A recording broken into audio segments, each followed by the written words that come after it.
What is going on, everybody? Happy Monday, December 1st. Yes, we are officially in a whole new month. First stream of the month. What a way to start. Washington Commanders post-game show. We're here, win, lose, or draw, with my brother, the Commanderlorian, the voice of reason, one half of the founding fathers, Crevonte, baby. And I know he didn't see this coming, but I got to play a little bit of the song. Those haters can't stand us. Left hand up.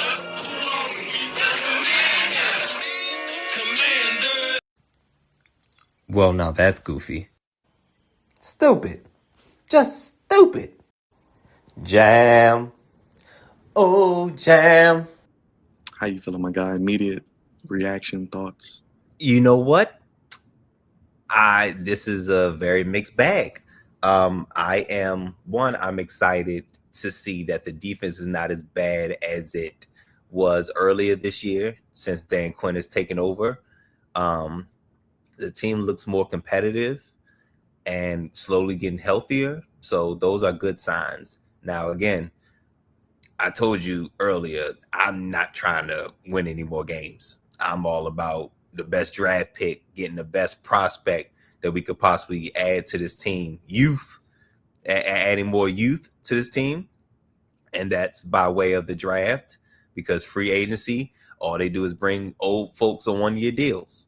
So I'm thinking long term, either bring in a blue chip guy or, parlay that into more picks to get more younger players. That's what I'm about right now. And I was not trying to win this game, and I thought we were going to lose badly, but I'll take a competitive loss at this point, because now it's giving the locker room to keep fighting and something to look forward to and some momentum going into next year, even though, the L's are slowly piling up.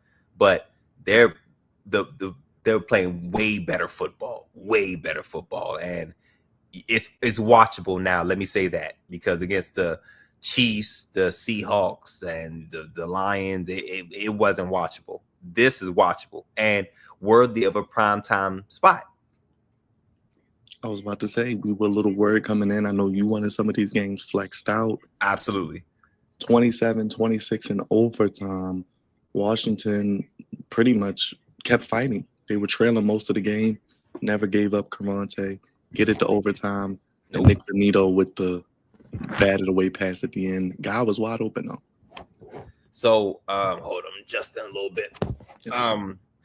So great play.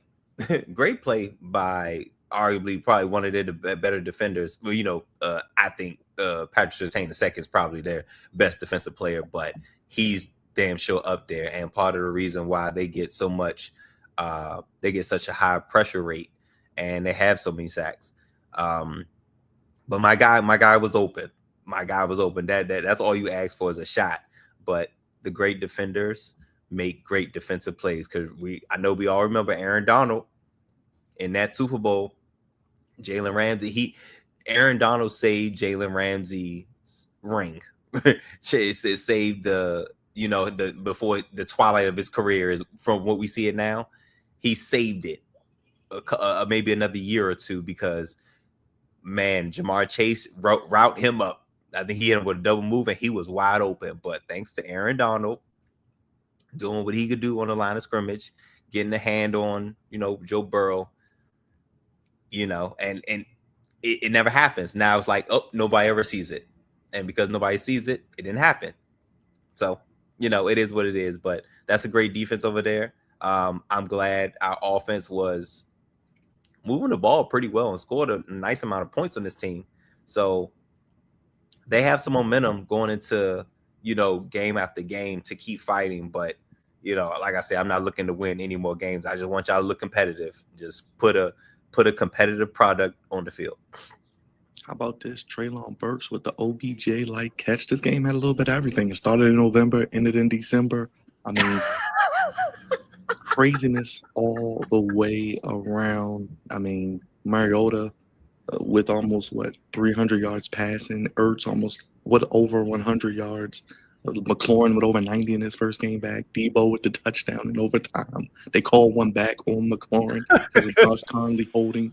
I mean, so many things. But before, Josh, First of all, I hated that call on Josh Connolly. First of all, the offensive line we talked about it in the pregame. Listen, man, this defense and this defensive line was gonna give us hell. And I think the Commanders' offensive line played pretty solid. They played a really solid game overall, because this is like the Orange Crush that we was up against. So they played pretty well, and Josh Connolly, I wouldn't even put that on him, man. Like I get it. It was a hold, but come on, bro. But yeah. So what was the last thing? What was the last thing you asked?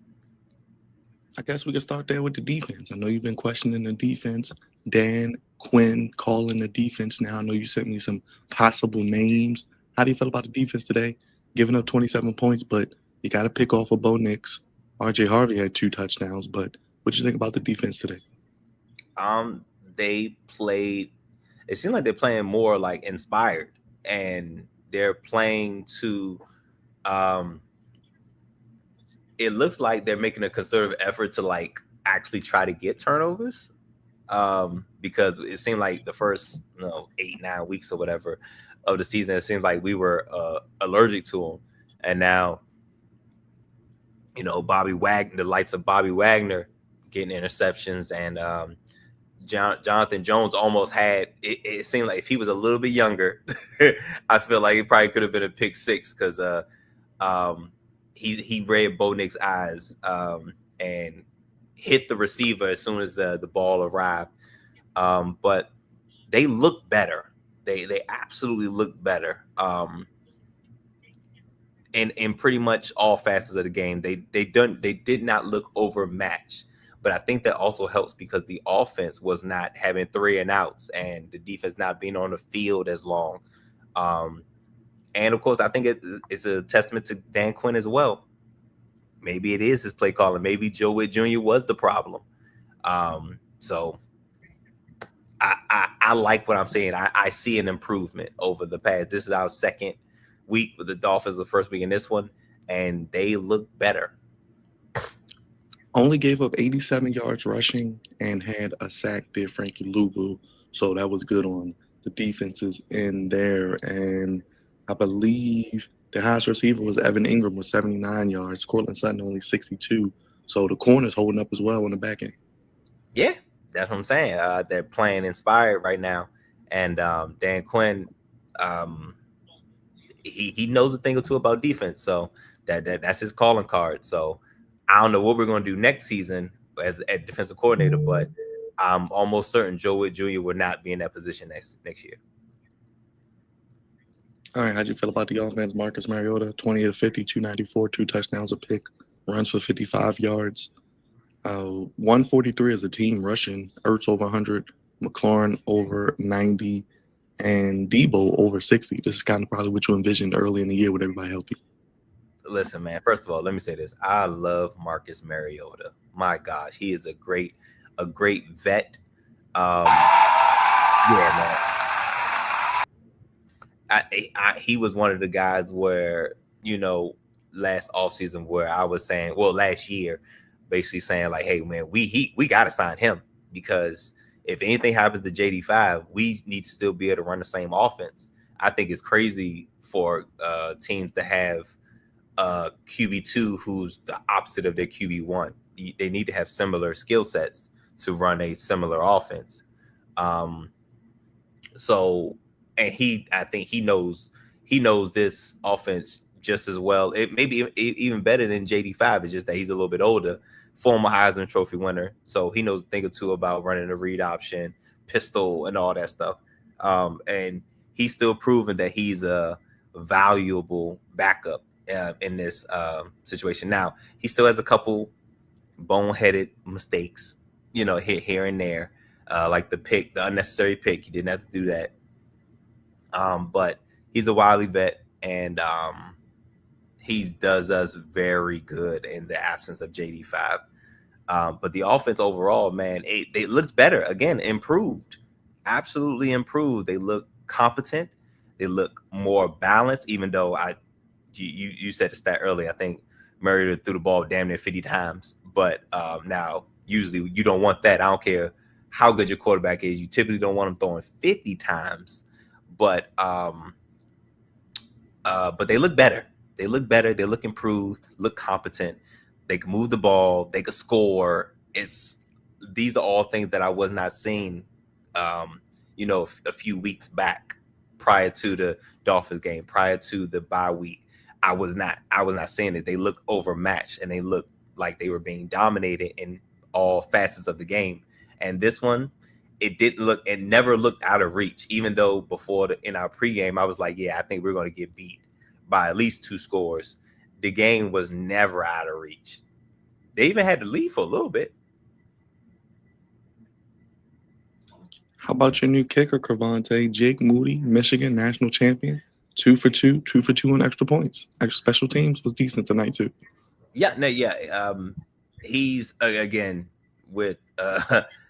I'm glad folks are not feeling gay anymore, because that was tragic. I'm glad that was over, and that's Matt Gay, of course, guys. But I feel a lot. My Moody is a lot more better with Mr. Moody at kicker. And how about he's kicked here earlier this year, beating us? How about that? With the goddamn Chicago Bears, where this whole losing streak started. Offensively or coaching, let's go to coaching. We talked about the offense, we talked about the defense, special teams. How do you feel about the coaching today with your team? I liked it. Again, and I haven't said that in a few weeks. Coaching looks, again, competent. Looks competent. It doesn't look like they don't look overmatched. They didn't look out-coached, Vance Joseph, we know what a great defensive mind he is, but we also know what a great offensive mind Cliff Kingsbury is. It looks like it was a chess match. Defensive coordinator, Dan Quinn and Sean Payton, chess match all game, and almost very close to winning this chess match. So, for once in a while, they did not look overmatched, look very competent, and they were very much in this game. So, these are small building blocks that you use to keep building. Injury-wise, you left pretty healthy. Main injury, Percy Butler, had a concussion, but he did return. So getting healthier, as you mentioned. And then you got a little bit of a stretch coming up. You got the Vikings, Giants, Eagles, Cowboys, Eagles. So 5 games left this season. Crevonte, how you feeling? Hey, man. I feel more optimistic than I did a few weeks ago. As long as the games are watchable, because again, we still got to do these pre-games and post-games, at least make it entertaining and watchable. I don't mind watching if the next 5 games are play out the way this game did. I'm cool. Like I'm cool, because we get to see improvements, and I can still keep a high draft pick. Oh, this is amazing. So I'm optimistic, and honestly, the way Dan Quinn is coaching his butt off, Cliff Kingsbury and all them, JD5 is probably going to see the field again, and we're probably going to win another game, and it's going to piss me off. But I can't be mad, because Dan Quinn has a winning mentality and a no quit mentality, and he don't care how bleak it looks. He's not going to quit, and he's not going to fight, and that's the culture that he's built in the nation's capital, and I love it. It's just that I don't think that's going to help us long term, but it is what it is. He's in charge, and he's turning this ship around, and things are looking better for it. But JD5, newsflash, JD5 is probably going to be back out there, and it's going to piss me off. He was on the sideline today smiling, looking like he was up top, and then he came down, and I was like, oh snap. He was like, oh yeah, we here. Especially when Burks caught the one-handed pass, he was like, whoa. Like, where did that come from? I can use this guy. He's like, yes, absolutely. So, right, Yes. Any final thoughts on this game and looking forward? Early thoughts going to Minnesota, never easy, always loud. Loud, man, loud. They need to work on um hand signals. You need to work on hand signals because you may not be able to say what you want to say to individuals. So get your hand signals ready because it's going to be loud. What do you call it? Silent snap counts. Yes.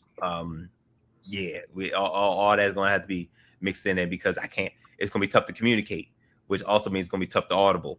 So you know, you may have to call 2-3 plays ahead of time, just in case. Um, so yeah, that's a whole nother part of the game plan. But you know, and JD McCarthy is out.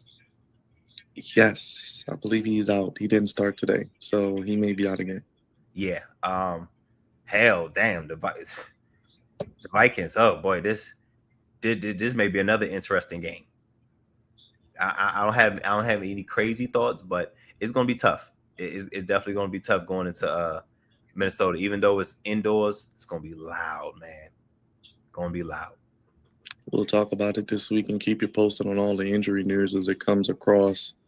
You ready to go around the NFL real quick, Crevonte? Look at the games real quick, and then we can get out of here. I know we're in the Monday already. Already in December. Yeah, let's go. We got to do it again tonight. Crazy week, man. Very crazy week. We talked about the Thursday games and the Friday games, so we'll leave it there. 49ers keep rolling against the Browns. Shador's going to start again, they say. Miles Garrett another sack, but 49ers keep on winning 9-4. Man, you know what? I thought I was hoping the game would be a lot closer. I still rolled with the 49ers, but I thought the Browns, they usually show up at home. At least their defense does. But it seems like the 49ers, Kyle Shanahan was still able to get off what he wanted to get off.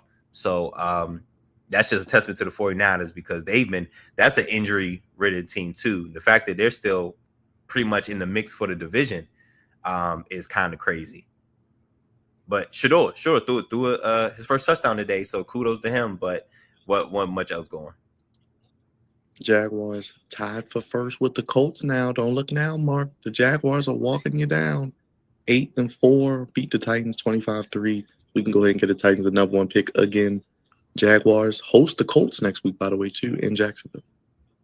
What is Duval? What that coach say? He's getting it done. Find a way to get it done. But the Titans are probably the worst team in football. Like they're really, really bad, and they're 1-10. They may not win another game, so they may lock up the first overall pick probably in the next couple weeks. Depending on matter of fact, no, because the Saints and the Giants only have 2 wins too. So if the Giants or the Saints, if they both win another game, that's probably going to lock it up sooner rather than later for the Titans and the Jaguars. I can't believe this. The Colts were supposed to run away with it, and they are messing it up, royally messing it up. They lose again to the Texans, which we all kind of thought. C.J. Stroud is back. Texans #1 defense in the league. They escaped 20-16. Houston has Kansas City next week, I believe, on Sunday night. Houston has Kansas City. Woo. I think it's in Houston. Okay. Again, the Colts. Looks like a fall from grace. It's looking like a fall from grace. And they made that big trade for Sauce Gardner. Is he hurt? He is hurt. He left with a calf injury. That's why I put it in the chat because I turned to the game, and the first thing I see is him walking off the field. He's limping, and I'm like, I don't like that. Yeah, he missed the rest of the game. That's not good. That's not good at all. Also, I wasn't able to catch much of this game. Did Jonathan Taylor play? Yes, I believe he only had like 85 yards, 21 for 85. And that's pedestrian for him. Yeah.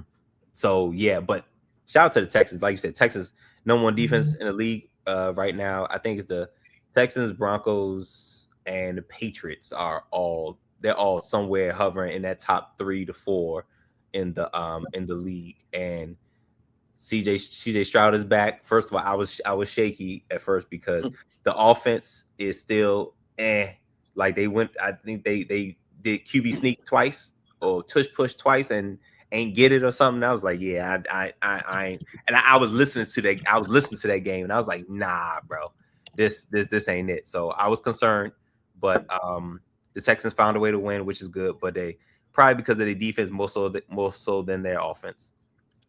Dolphins 5-7. Crevonte, Devon Achane getting it done. I don't know, man. This Mike McDaniel thing is going to be weird because they're winning games. Yeah. You mean to tell me the GM was the problem the whole time? That's weird. The Saints had opportunities to win though. The Saints did had their opportunities to win this game, and I was low key hoping they would because then they would have been tied with us, and we will look at the strength of the schedule to see if we could leapfrog them. But I have a feeling that the Saints might squeak out another win because they've been getting close. Nobody Falcons like the Falcons and the Jets. Yes. The Jets and the Falcons. Look at this now. You said you talk about teams. The Falcons are right there. The Jets are within reach. I mean, we'll get to the Cardinals in a second, but it's gonna be interesting to see that draft order. They beat the Falcons on the last second field goal. Listen, baby, this is perfect. The Jets lost. Now they got the same record. Now we leapfrogged them because our strength of schedule is not as bad as theirs. So, and the Falcons beat y'all, so yeah, they got the tiebreak over you. Man, we up here. We at 6. We in the 6th spot right now, bro.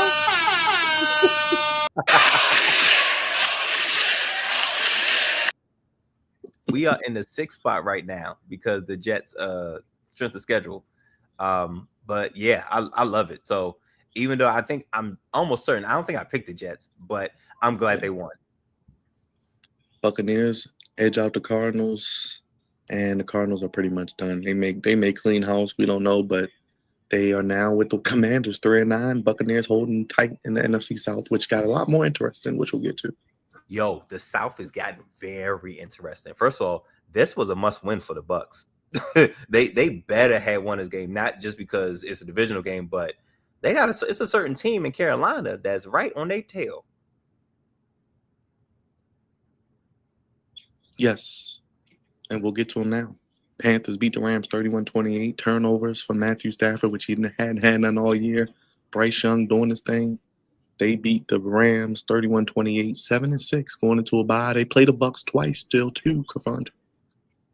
Yo, this just proves one. All right, there's always like a any given Sunday type of deal in football, right? But there is no legit clear-cut Super Bowl favorite. Like I probably still want to lean the Rams, but nobody's without flaws. Nobody, because the Rams looked like world beaters before this week, and now the Panthers again at home, which the Panthers do play better at home, but they came out firing. They had a pick 6. It was crazy out there, man. So the Rams need to bounce back because now, can you believe it? It's a certain team in Chicago that's the number 1 seed in the NFC. That's sick. And now the Panthers are literally on breathing down the Buccaneers' neck. And like you said, they play twice. That's gonna be amazing. That's gonna be crazy that when they play. Vikings can't even score. Seattle 9-3, 26-0. No surprise there, I guess. See, I'm scared, man, because I'm scared that we might beat them, man. I'm scared now, man. Minnesota, y'all better wake up by the time we come to town. Y'all need a better performance because this 26-0, not feeling it. That could be for draft standing as well. Looking at the records now, looking at the game on Sunday. Yeah. Bills pull away from the Steelers 26-7, helping out the Ravens. Yeah. Oh my gosh. Listen, the NFC North. The AFC North may come down to a photo finish. Is that what we're looking at? It might go down to when y'all have to actually play each other. Starts this week and week 18, which may decide the division. Yeah. Wow. Yeah. That's crazy. So the Steelers are not like you always say, they never go away. They're always around. Even when you think they're out and you want to write them off, no matter how many people call for Mike Tomlin's job, they are in the mix. Chargers. And I'm sorry. And one more thing, Bills. This was damn near must win because y'all gotta stop the bleeding from whatever's going on. Yeah, they look like they're going to be that highest wild card, which we never would have thought beginning of the season. So that'll be interesting. Yep. Maybe a rematch could be in the playoffs because they're going to have to probably play the AFC North winner. So I don't want to see Buffalo in the first round. I know people here are, I don't want to see Buffalo. But anyway, we'll get there. Chargers, Raiders, 31-14. Chargers just keep moving along too. Well, they're tied with Buffalo for the highest wild card. So either one of them will probably be the highest wild card.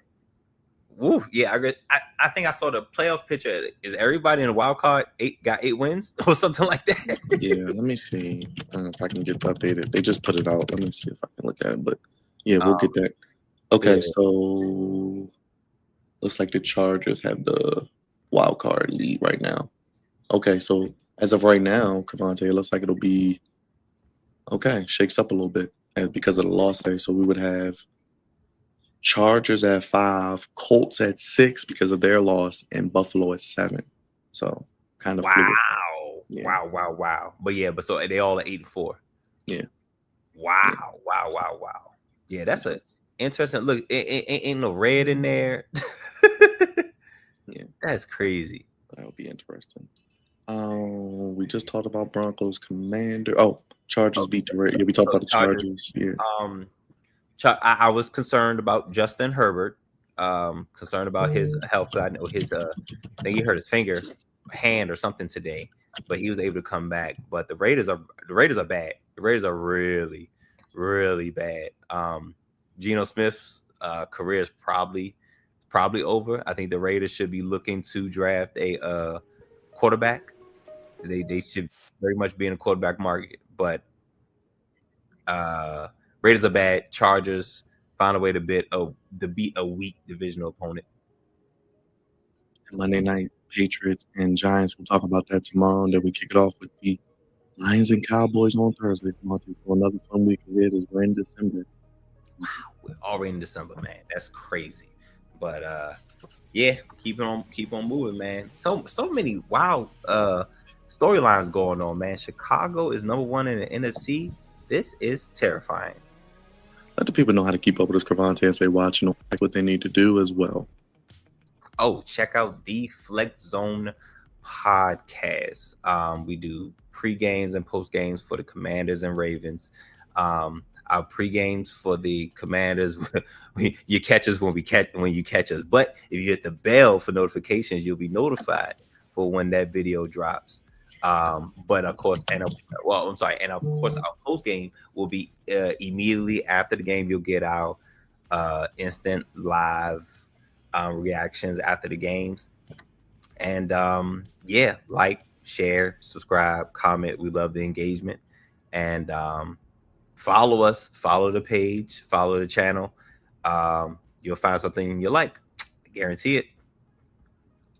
Appreciate you, Crevonte, baby. As you mentioned, we're home for Washington Commanders coverage. We'll have a pregame for the Vikings this week at some point. Take a look at that injury report. And as always, postgame on Sunday, which I do believe is a normal start time. Let me double check that. It's a 1 o'clock game. It's a 1 o'clock game. So we're going to have to figure something out. We may do another super post game because we're at 1 o'clock also. So we'll figure it out. We'll see what we're doing this week. We'll see. I'll try to get everybody on the same page. But I think that's all we got, Crevonte. The Commanderlorian, one half of the founding father, senior producer, captain of the Goofy Ship. We'll do it all again tomorrow, my brother. Indeed, man. Look forward to it. Yes, sir. Yes, sir. Appreciate you as always. Everybody in the chat, thank you. Papa John, Alex, Ninja, Mark was in here. RVD edits. Good people. Who else we got in here? A lot of people in here showing love. Reddit story, Daniel Burris, sports highlights. Appreciate everybody. Danny Casey, Mark, musical entourage, Rogers in the building. So Lamar, shout out to you, Oos. Hit the thumbs up, everybody, and vote on the poll. Make sure you hit that thumbs up. Only place Crevonte give me sports how you want it. When you need it. Throw your ones up and acknowledge us. Fresh, brand new episode to kick off your December of the flagship podcast. Tomorrow, we'll be talking about the week that was and getting you ready for the week ahead. Major coaching news in college football, which we'll touch on a little bit as well. And conference championship week as well. Appreciate each one of you. Make sure you hit the thumbs up. As I mentioned, you watching on X, come on over to YouTube and hit that subscribe button.